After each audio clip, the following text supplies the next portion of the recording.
Award ஷோக்கு வந்து ஆரம்பத்திலே பிளாக்ஷிப் அவார்டுன்னு ஒன்று கொடுத்துருந்தாங்க. அந்த அவார்டுல வந்து அவங்க தான் விளம்பரம் பண்ணாங்க. எனக்கு கேட்கவே இல்லை, அவங்க விளம்பரம் பண்ணாங்க. அது ப்ரூஃப் இருக்கு. இல்ல இவர் பொய் சொல்றாருன்னு சொல்லுவாங்க கமெண்ட்ல. அந்த வீடியோல வந்து அவங்க போட்டாங்க, என்னடா நம்ம வீடியோ வந்திருக்குன்னு சென்னையில இருந்து எனக்கு பூன் வருது. ஆமா அவார்டு நிகழ்ச்சிக்கு வரேன்ல, 500 ரூபாய் டிக்கெட் எடுத்துட்டு வரேன். நான் அவார்டுக்கு நான் போக மாட்டேன். ஏன்னா டேலண்டான ஆளுங்க, அழகா ஓவியம் வர்றாங்க, அவங்களுக்கு அவார்டு கொடுக்க மாட்டாங்க. அதே மாதிரி நல்ல டான்ஸ், நல்ல பாட்டு, குரல் கொடுத்து சின்ன குழந்தையில இருந்து கொடுக்குறாங்க. இதே மாதிரி நிறைய நிறைய டேலண்டான ஆள் இருக்காங்க. அவங்களுக்கு எல்லாம் அவார்டு கொடுத்தது இன்ன வரைக்கும் நான் கண்ணிலே பார்க்கல. நான் போன உடனே பிளாக்ஷிப் அவார்டு இன்ஸ்டா செலிபிரிட்டிஸ்க்கு வாங்குறதுக்கு எனக்கு கை என்னத்தையோ ஃபேமஸ் ஆயிட்டாங்க.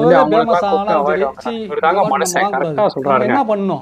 வணக்கம்டா மாப்ள, தேனியில இருந்து உனக்கு தாண்டா இந்த பதிவு அப்படின்னு சொன்னதுக்கு அவார்டு. அப்ப டேலண்ட் ஆனவங்க எல்லாம் பின்னாடி இருக்காங்க, டேலண்ட் ஆனவே முன்னாடி. அப்ப என்னத்துக்கு இந்த அவார்டு அப்படிங்கறதுக்காண்டி தான் நான் அன்னைக்கே சொன்னேன். 2019 அந்த அவார்டு வேணாம்னு சொல்லிட்டேன்.